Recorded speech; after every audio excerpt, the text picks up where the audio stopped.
Breaking news tonight, President Trump declaring the coronavirus a national emergency. The move freeing billions for the fight as America contracts to slow the rapidly spreading pandemic. The number of cases in the U.S. rising over 2,000, at least 49 deaths. All schools closing in a growing number of states. Millions of students impacted. Houses of worship suspending services. Landmarks, theme parks, sporting events, and concerts shutting down. The chaos at grocery stores. Lines stretching out the door. Shelves cleared out. States and cities taking drastic measures to enforce social distancing. New York's governor banning gatherings over 500 people. California banning events of 250 or more. Now some states closing all public schools. The stock market in free fall. The Dow plunging over 2,000 points. Billions of dollars in federal emergency aid has been given to individuals and businesses to help keep them afloat during this pandemic. The International Labour Organization says urgent action is required to prevent many more people becoming an unemployment statistic in the days, weeks and months to come. The new monthly jobs report is in, and it did beat expectations with more than 1 million jobs added last month. The economic impacts of the coronavirus have been felt far and wide. The logical question that most people are asking now is what comes next. The planned Unite the Right rally, where tempers flared. Part of the growing so-called alt-right movement. Hundreds of white nationalists. White nationalists who think white identity is under attack. Torches in hand, chants echoing across the historic campus.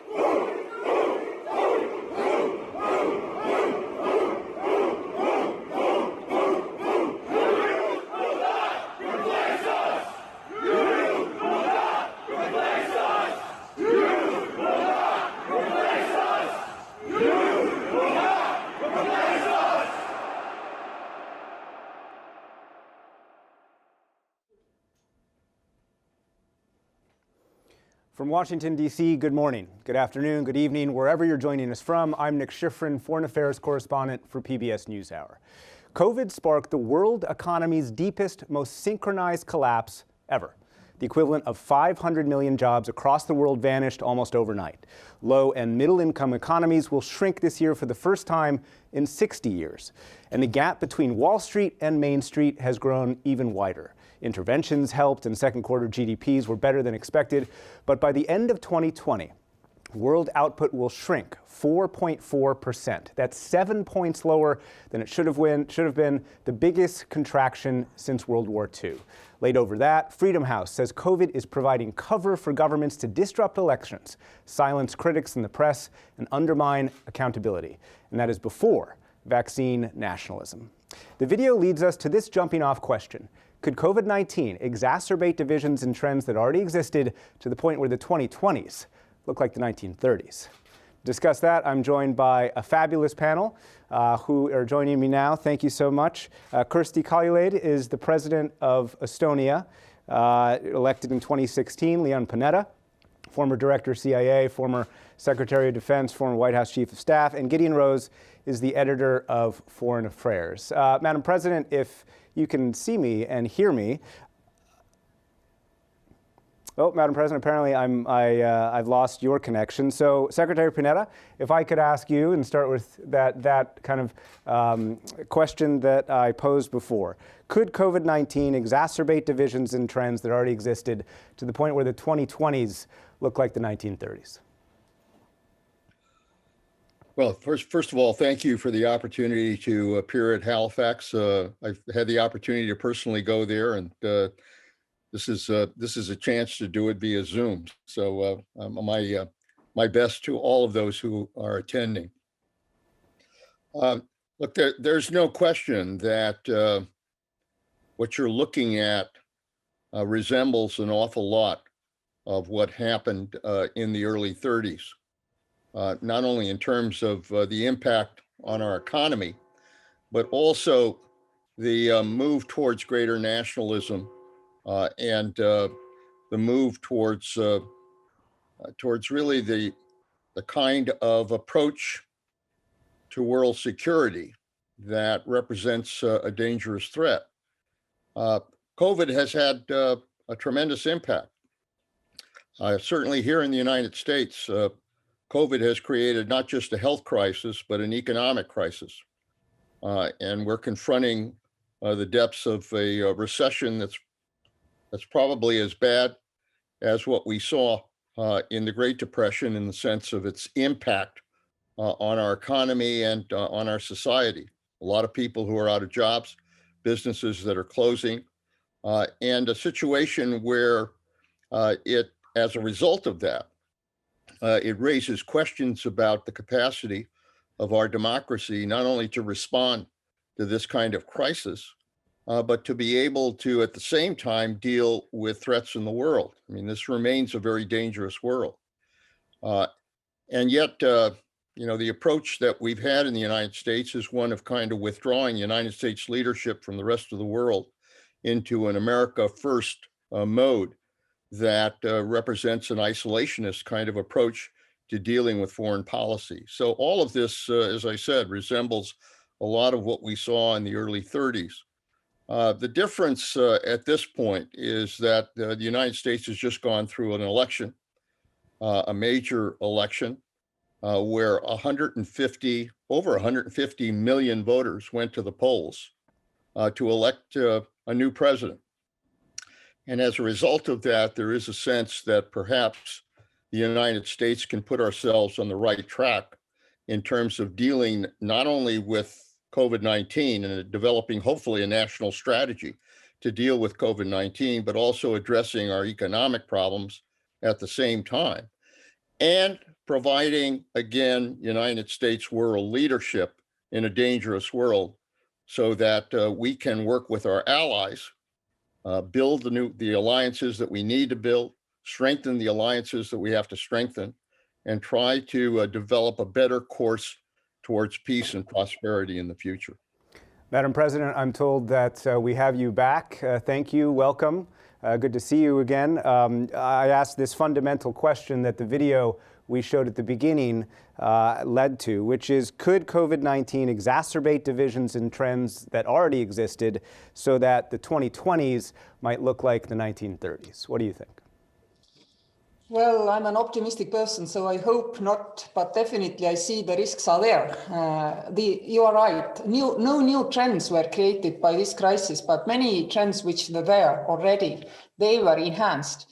And some of them actually are not bad. For example, globalization of services market, because you can work from wherever and provide services wherever globally in the world.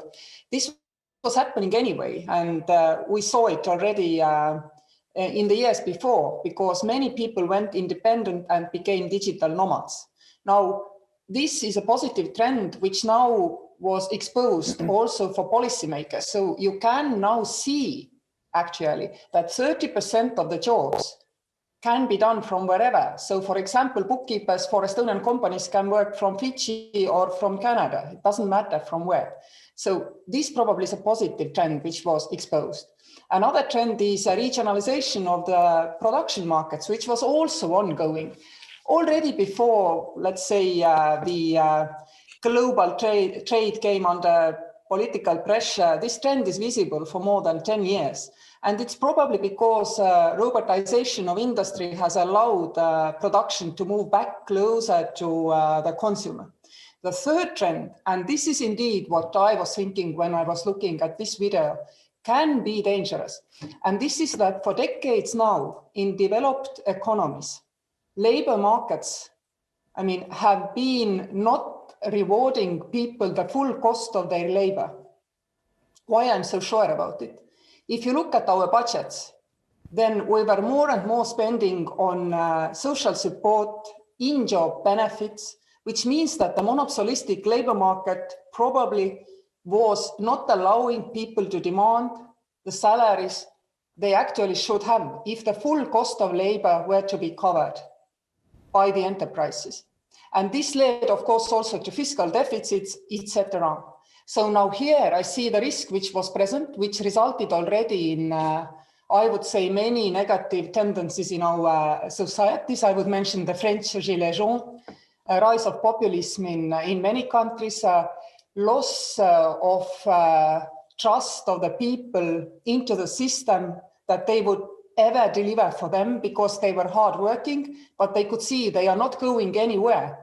They could work for 30 years, They would not be able to get on the property ladder. Their children cannot go to the good schools if they are in the countries where there is no egalitarian school system reaching each and every child. And if we cannot reverse this tendency, then we might actually be indeed in the risk that we cannot, anymore be relevant to big parts of our society. And then I am afraid these who propose simple but wrong solutions can really gain ground. And then, of course, we are, looking at a very negative future, which I hope will not happen. Because after all, after this crisis, when our enterprises will tell us that we don't want the taxes to be risen, we can easily say, fine, we don't rise the taxes, but you rise the salaries. We take public sector out of the equation. You pay people salaries which allow them to cover the full cost of labor. We don't have to pay social support, in-job benefits, which anyway, actually, people don't appreciate that they have to accept them even if they are hardworking. And actually, we can exit this trend if we want smartly in a positive way. But it's, a lot of accepting to do that you have allowed this situation to develop and now we need to remedy it. So Gideon Rose, positive trends, digitization, the regionalization of supply chains, concerns, authoritarianism, lack of democracy, labor issues. What do you think? Well, Mark Twain's supposed to have said that history doesn't repeat itself, but it rhymes. And, when you asked about, are we heading into the 30s again? When we think of the 30s in this popular context, we think of three different trends. We think of economic depression and trade contraction and protectionism and the economic crisis that occurred domestically and globally. We think of the democratic regression, the collapse of democracy in many countries and the creeping authoritarianism, not so creeping, the rushing authoritarianism. And then we think of the terrible catastrophes that followed: World War II, Japan's invasions of East Asia. And we associate all those things together as a pack. And so the lesson we learned at the time, and the Western policymakers learned, was economic free trade along with domestic support for their domestic economies, combined with a collaboration of peaceful democratic nations on the international sphere.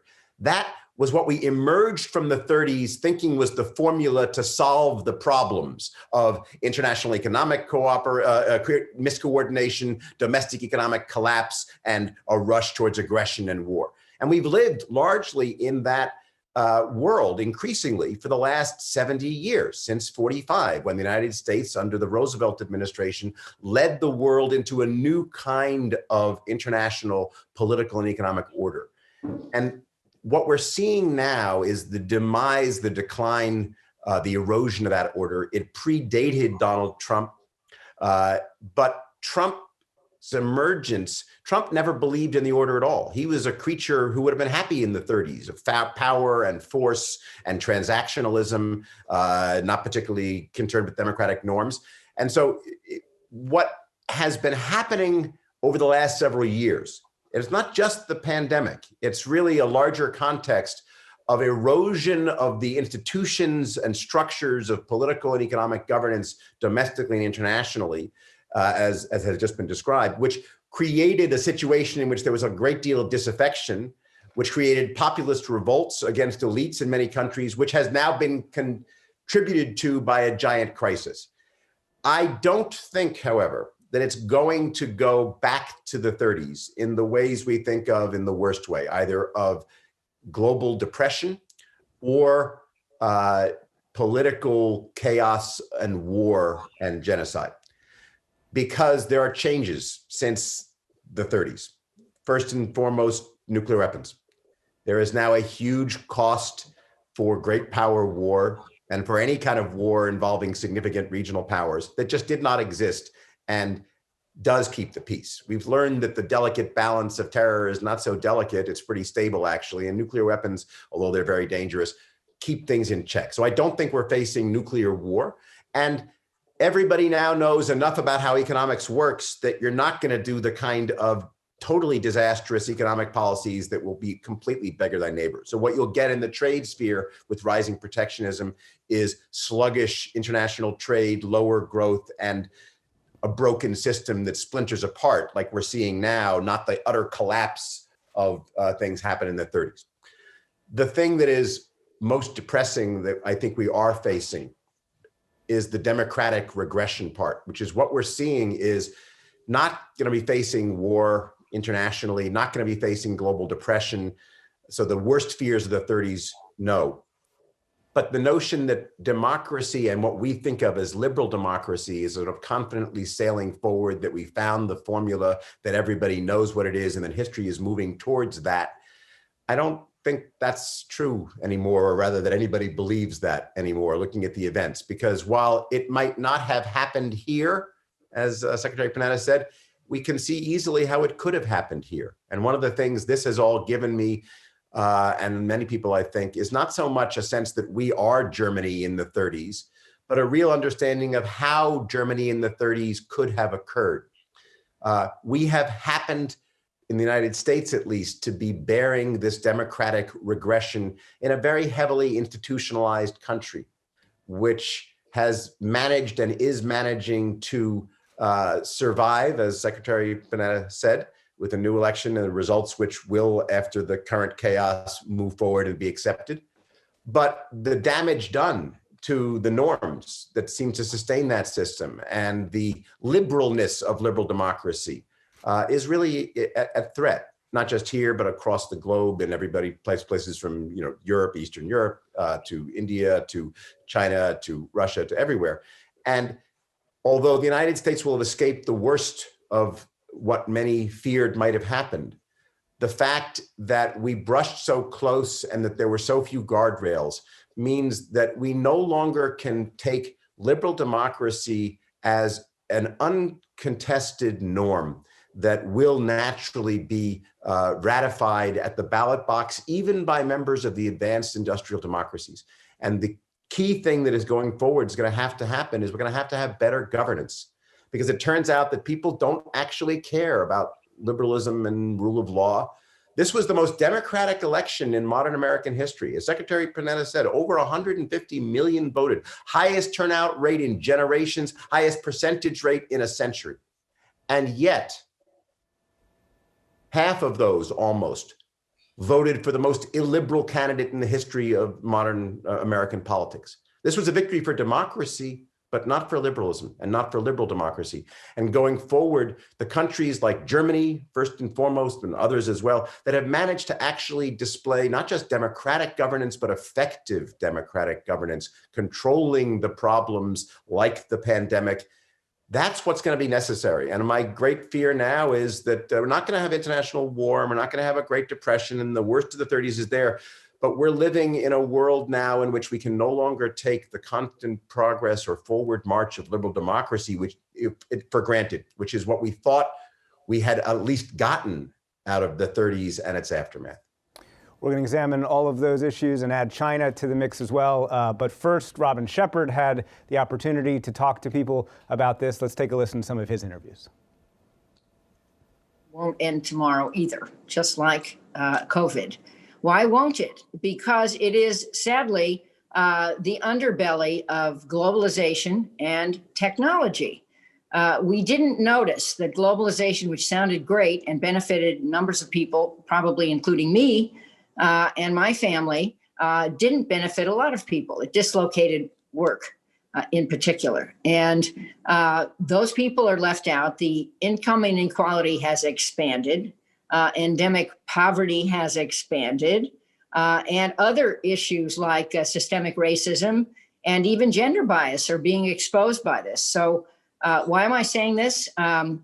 We have to do better than we did in 2008. We have to do a lot better. And I think we're smarter. And I do see this being the proving ground for the old adage that Rahm Emanuel, former colleague of mine in Congress and then mayor of Chicago, has said some time back, which is don't let a crisis go to waste. In Canada, the most devastating impacts are on our most vulnerable populations. And I can guarantee that the next pandemic is going to hit the same vulnerable populations where It could be seniors, but certainly people maybe in lower socioeconomic conditions, crowded housing, low-paying jobs, marginalized, stigmatized, racialized populations. If we don't support them in the inter-pandemic period, the next time is that they will be disproportionately impacted. I propose that health equity be built into pandemic planning, response, and recovery. So, because what happens to every single person in society affects others.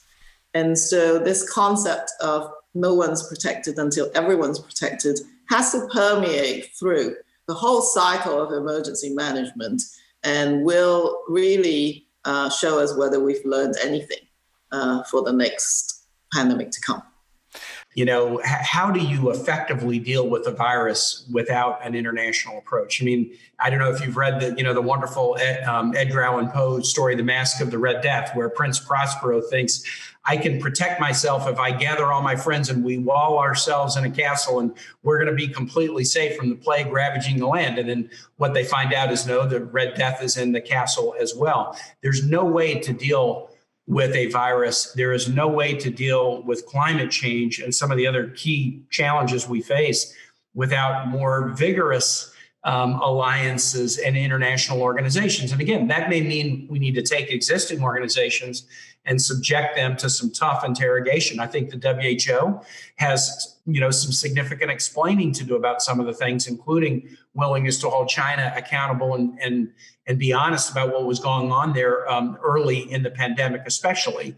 But I think it's kind of like when FDR became president and the League of Nations was collapsing in the early 1930s. Even though the U.S. wasn't in it, he started to plan for the successor because he knew if there wasn't a League of Nations, there needed to be something better than the League of Nations. And I think coronavirus has demonstrated I think this way anyway, but I think it's even more evidence of the proposition that we're not going to solve the big problems in the world without effective and vibrant alliances and international organizations. So one of the main themes there, collaboration and the future of collaboration. Madam President, you are sitting in Eastern Europe on Russia's borders, but also obviously a member of the European Union, an ally of America. We are on the verge of a transition in the United States. Where is collaboration in this moment when we have all been dealing with the same virus and yet nationalism has increased?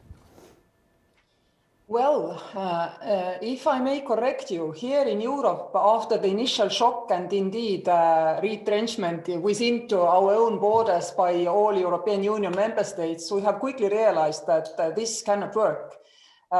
Huge efforts were made to make sure that the trade flows freely. Countries have tried to also get services cross-border flowing as soon as the virus rates descend. If they go up, of course, there are more restrictions.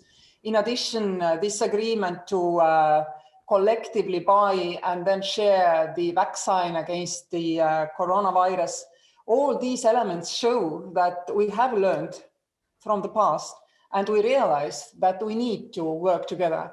And what concerns our transatlantic bond, then obviously we have been striving to make sure that we have constant dialogue, that we understand each other, and that we can work all the time with every administration and also during the transition times. A good example of this is a passing of a resolution in Congress about Free Seas Initiative, which was started by President Barack Obama, forwarded by President Trump, and now this resolution, which made it possible for US to invest into the Free Seas Fund, was actually led by a Democrat in US Congress. So cooperation can exist and does exist even during this virus crisis.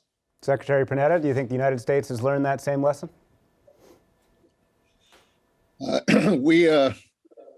We're struggling, as Gideon pointed out, to determine whether the institutions of our democracy are going to be able to withstand the pressures that we've seen over these last 4 years, not only from President Trump, but also from COVID-19 and the impact on the economy.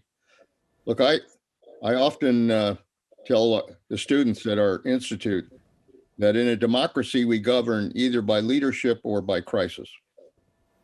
If leadership is there and willing to make tough decisions that are involved with leadership and take the risks that are part of leadership, then I think we can avoid crisis or certainly contain it in the future.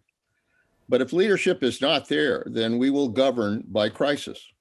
And very frankly, for the last few years, we have largely governed by crisis. And the real test of whether or not we and others around the world are going to be able to confront these challenges is going to be determined by the quality of leadership that we have, and whether or not that leadership is going to be strong enough to be able to bring together the kind of coalitions that need to be brought together in order to confront these challenges. And I guess that's what I find most worrisome, because it feeds in to the trends that Gideon talked about. Because there are those that say democracy can't function effectively, efficiently, deal with the problems we face, and therefore we ought to turn to more authoritarian types of government. The reality is, to counter that and to kind of restore the values that we believe are important in a democracy, it really is going to take strong leadership that recognizes that it is important to govern. Not simply to create chaos, not simply to take political advantage of the moment, but to actually work to govern and solve problems.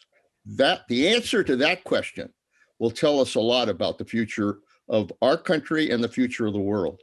Gideon Rose, U.S. leadership, of course, is about to change. Joe Biden promises collaboration with Europe, even with China, over COVID and other issues. And yet, as you pointed out, Donald Trump, in some respects, is not the illness, he's the symptom. There are trends that preceded him that continue. Will those trends prevent collaboration? So this is a great question. The short answer is the trends will continue enough to prevent the kind of snap back towards everything was just a bad dream and we're back to everything the same as it was before the second coming of Barack Obama or Franklin Roosevelt, whatever. If you'd had a blue wave, that might have actually been happening, right? If as everybody at NPR and Brooklyn wanted, you would have had a blue wave that took a Senate and a big repudiation, then the Biden plan would have been, we're recreating FDR's foreign and domestic policies for a new era after the crisis of this terrible period.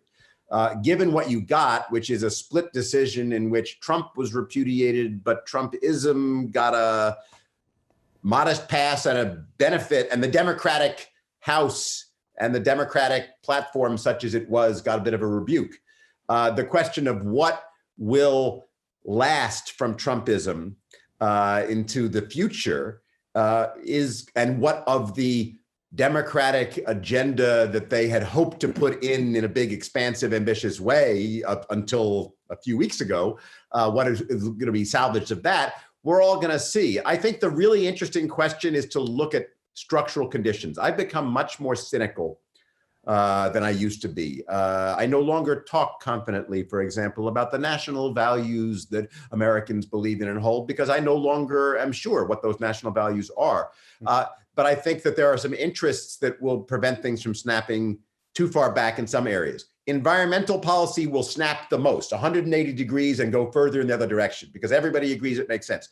Trade will snap back halfway, because you're not going to be deliberately obnoxious. You're actually going to be trying to solve things, but you now have a domestic protectionist constituency that's going to prevent you from doing anything like the kind of big open free trade deals. And now that we've screwed the Asia by dropping out of their trade pact, how we deal with that's going to be a mess. China, like trade, it goes partially back because you're not actually going to be trying to pick a fight in a war or use them merely as domestic political punching bag. But there are some real issues about Chinese policy and economic and trade issues and geostrategic issues that need to be worked on collectively with our allies, as we all know about. So in a range of issues, you're going to go back towards something like the old policies. The biggest change, though, will be in terms of competence, character, and professionalism. For 4 years, there has been a sign around the United States, out to lunch, no longer actually in the business of global management, nobody home.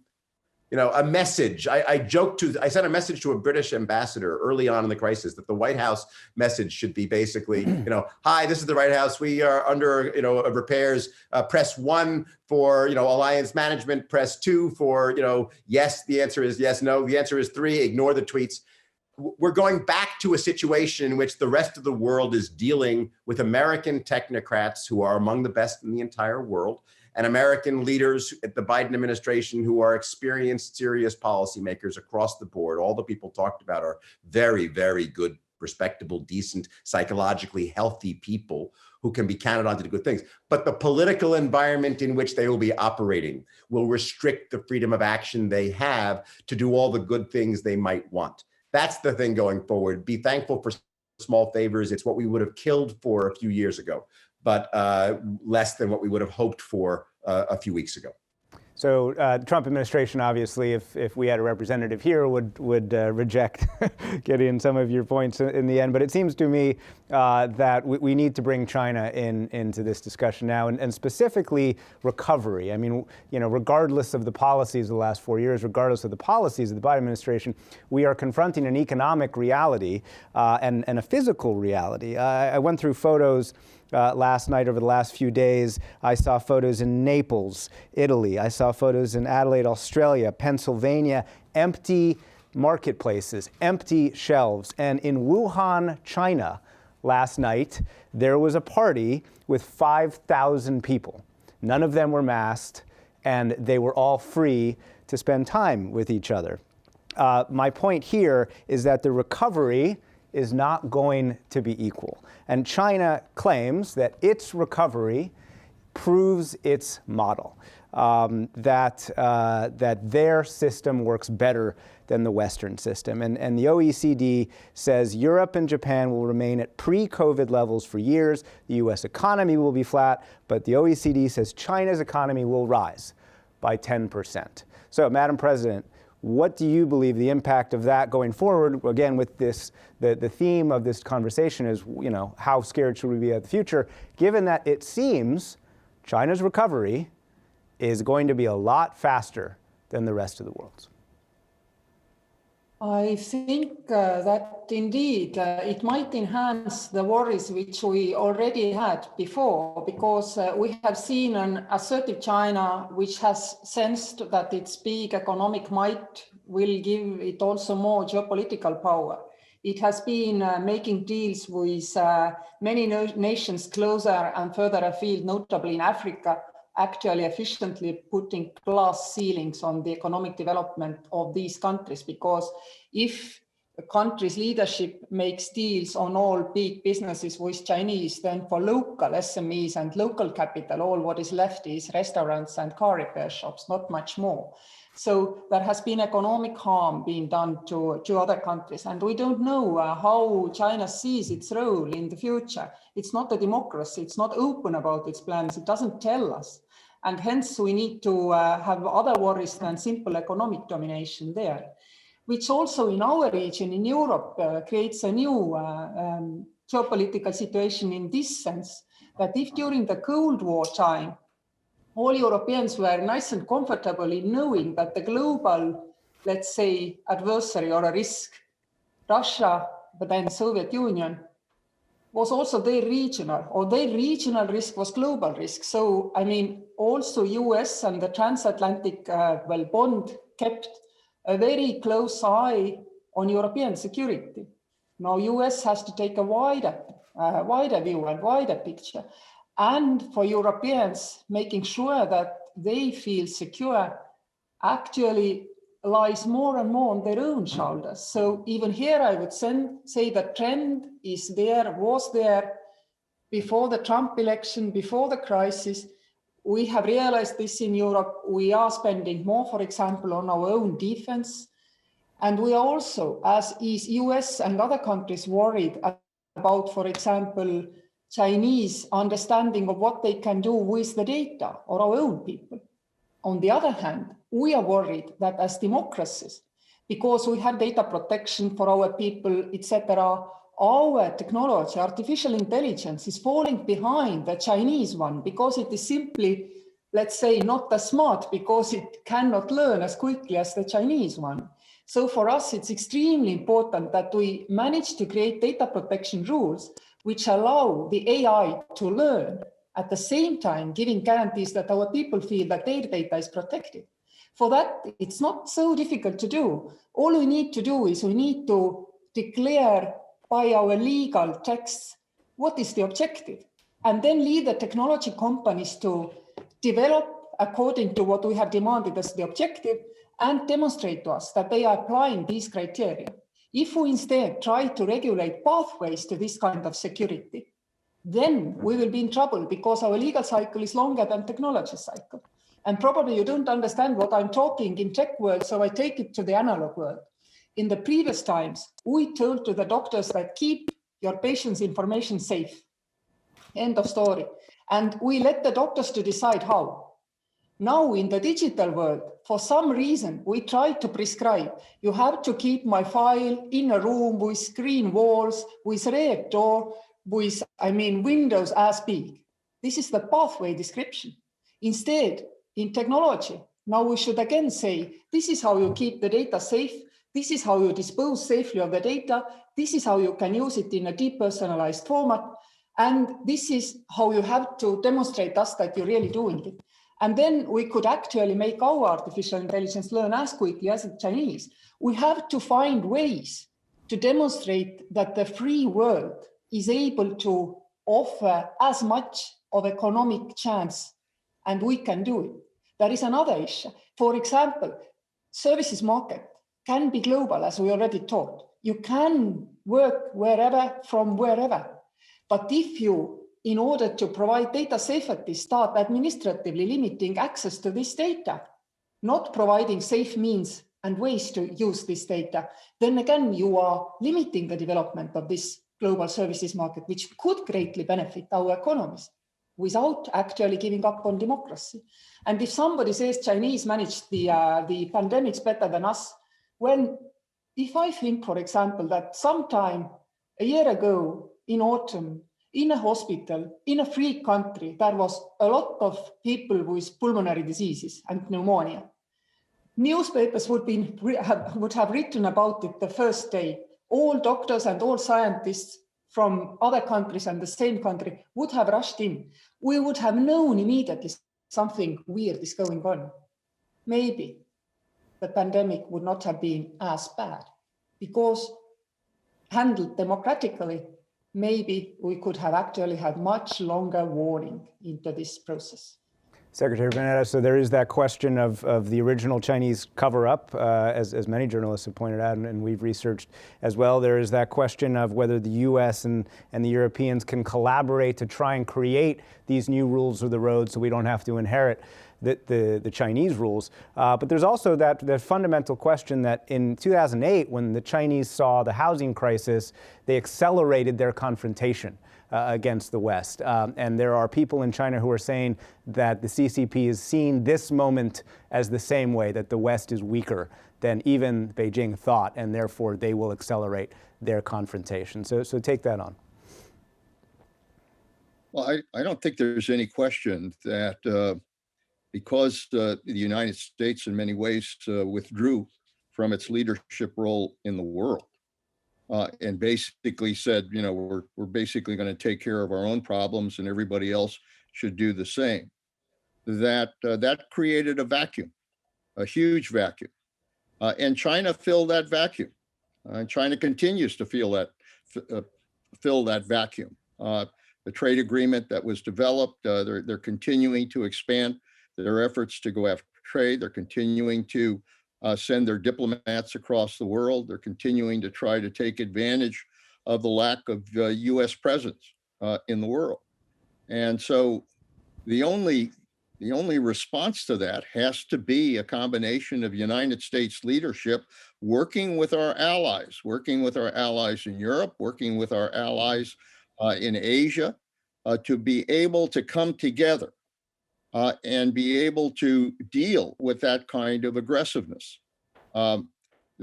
This is not going to be solved simply by complaining or simply by going into trade wars as we tried to do.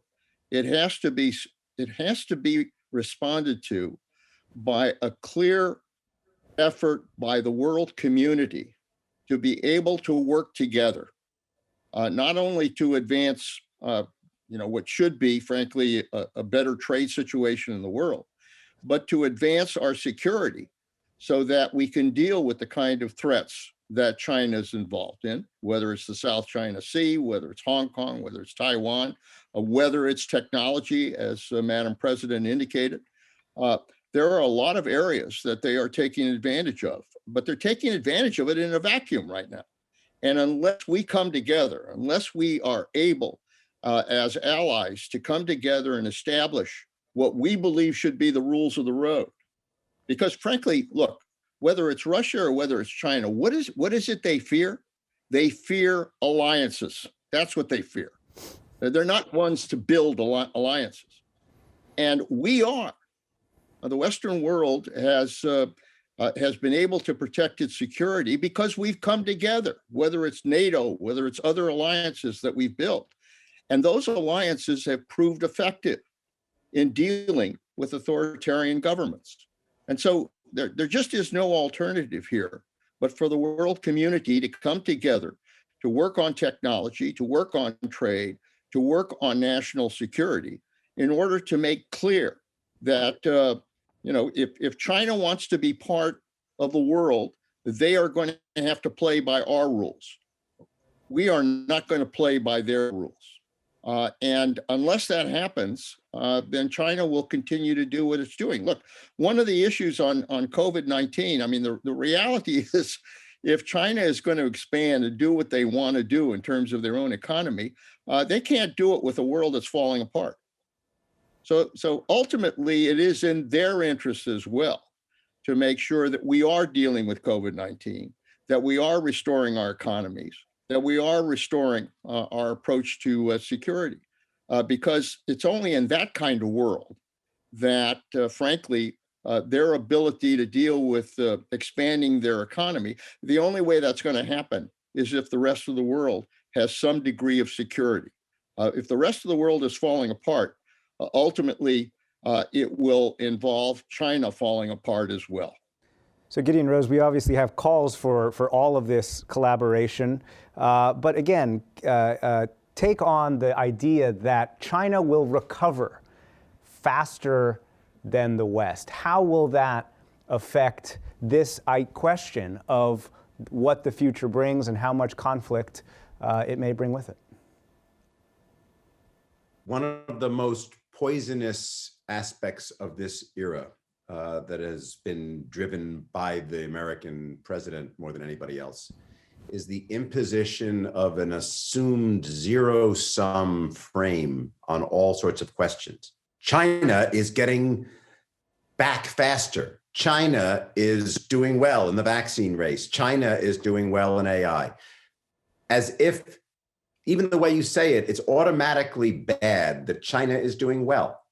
If China gets a vaccine, hell, we're going to ultimately get stuff. If China grows economically, the way free market economics work, ultimately it will help all the other countries. No one wants to see China go into recession. The world economy would collapse. It is possible to have positive sum interactions. Capitalism is built as a positive sum interaction in which ultimately there's a surplus produced, not just taking from one to the other. And international economic growth is a positive sum collective interaction. And alliances can be, at least the way the West has traditionally run them, a positive sum interaction. And the genius of the United States has never been America first. The genius of the United States has been precisely, as Secretary Panetta said, the assembling of alliances. It joined France and Britain to beat Germany in World War I. It joined France and Britain and Russia to beat Germany and Japan in World War II. It joined France and Britain and Germany to beat Russia in the Cold War. It helped ally with China to beat Russia. Now it's talking with other people about getting back the gang together to go into another conflict with China. It's never been about America first or America alone. It's been about America leading a team of not necessarily like-minded, ideally like-minded nations, but ones that at least agree that if you all play by common rules, you can harmonize your interests enough that you can prosper both individually and collectively. Not necessarily fast, not necessarily in all areas, but slowly, gradually, collectively over time. And that's the world that we were living in for decades, that produced the Trump glorias in Europe, and it produced the liberal international order that we've seen.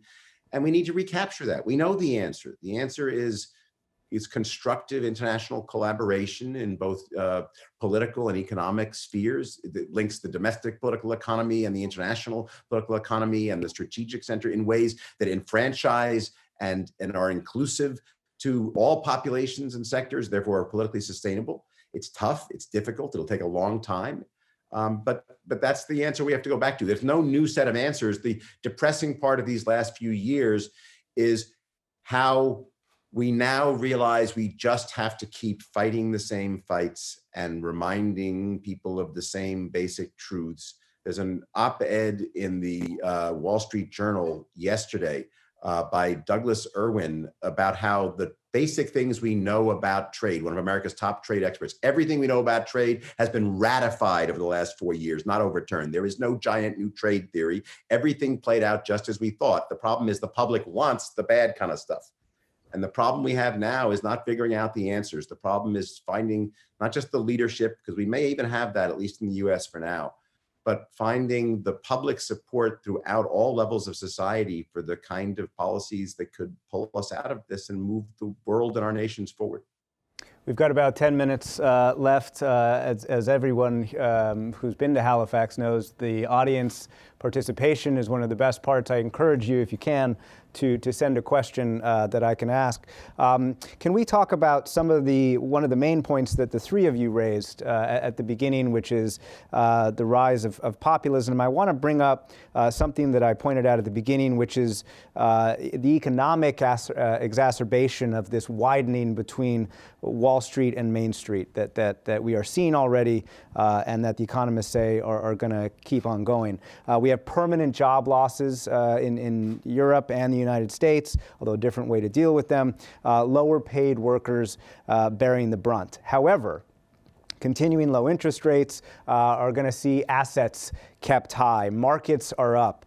Tech stocks are booming. And one of the points we saw in the video is that the lower socioeconomic groups are going to be hit harder. So, Madam President, I wonder if you could start with this point, that if we do see this widening between Wall Street and Main Street, as we call it here, how concerned are you about that? And given Estonia's particular interesting history with digitization already, it seems like you've got some lessons for the rest of the world that you guys have been through.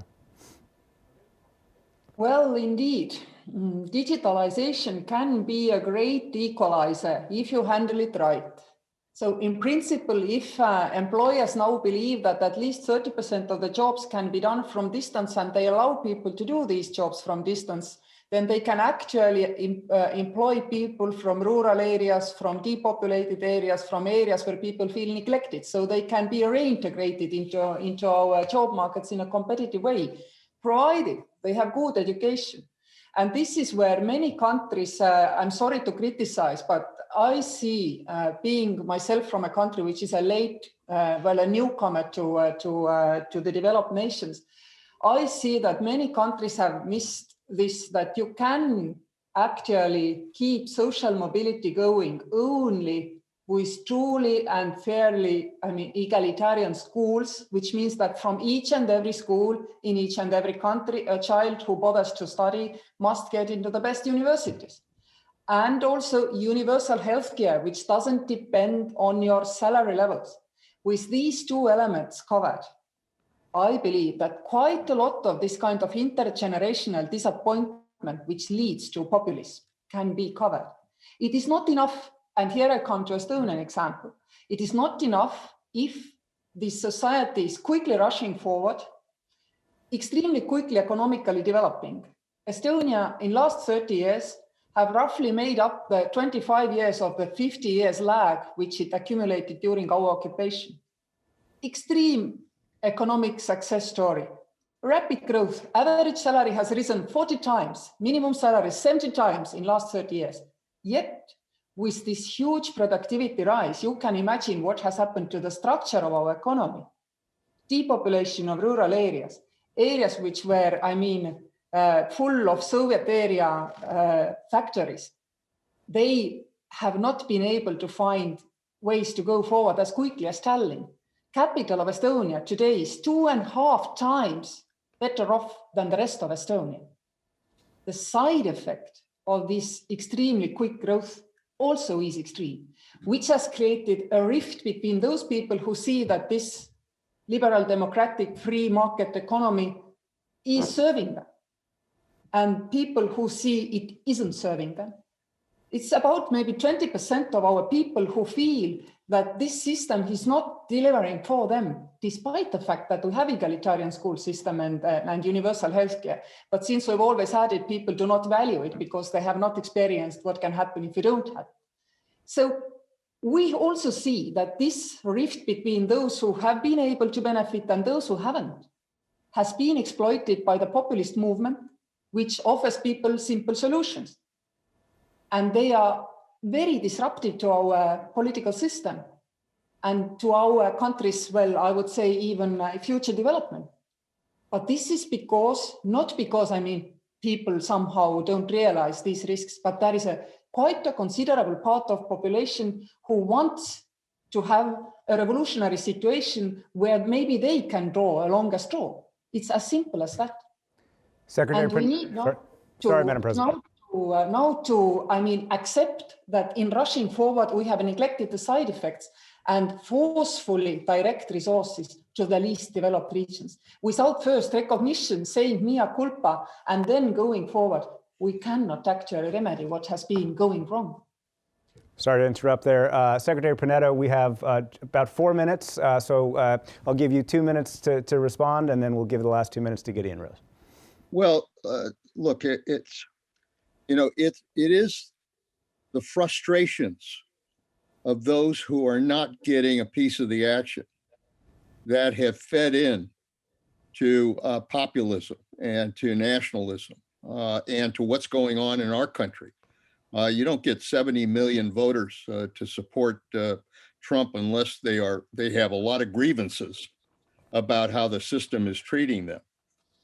And so that whole process of frustration and anger, and it's being emphasized by COVID-19. I mean, what we're seeing is COVID-19 is impacting on those who are less able to deal with it, or lower income, are of color. Those are the people that are being impacted. So we're in essence beginning to split that economy apart even more as a result of COVID-19. How do you bring that together? How do you make it work again? You're going to have to take people who now are, that Wall Street economy that right now is doing well. It's going forward. And Main Street, you have got to make both sides understand that if we aren't in this together, if we aren't trying to solve these issues together, then very frankly, ultimately, Wall Street is going to pay the price for that. You've got to make that point. And so it is going to take a sense that unless we are working together, unless we come together in dealing with these economic issues, unless we promote better education, unless we promote better jobs, unless we promote better health care, we are going to create greater divisions within ourselves and the rest of the world. Gideon Rose, you've got 90 seconds to respond. Give us the last word.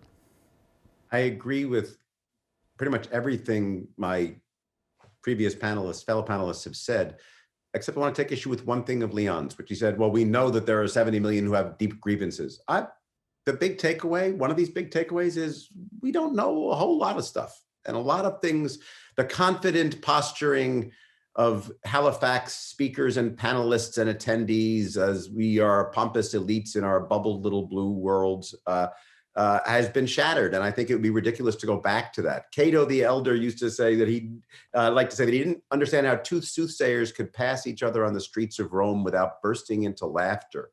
And the notion that any of the people at this conference, none of whom saw the populist wave coming and its big things, none of whom thought that we could descend into the democratic regressive abyss as far as we have, none of whom called the election results exactly. The notion that any of us know exactly what's going to happen and just should reformulate our type A alpha, presenter mode to tell what's going to happen next. No, I think we should accept the fact that the world is a lot more chaotic than we thought, that our modes of thinking about it are a lot less sufficient than we thought, and that the struggles for all the things we want, stability, security, peace, cooperation, progress, justice, are going to be longer and harder than we thought.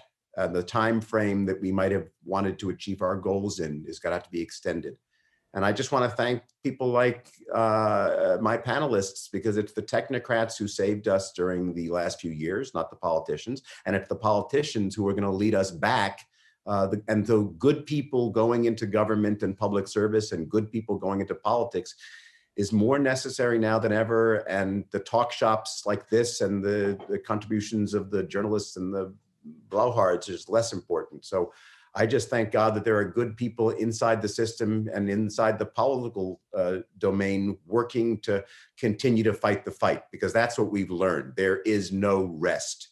Everything we got from the past has to be fought for again in the present to preserve it for the future. It's not just, oh, how can we build on it? We can go backwards. That's what we've learned these last 4 years. And the big question is, now that we know we can go backwards, are we going to choose that? Or are we going to do what's necessary to recover the hope that we can go forwards? And I just don't know, and it scares the crap out of me. Gideon Rose, Mr. Secretary, Madam President, thank you very much, and thank you to the audience. Thanks very much.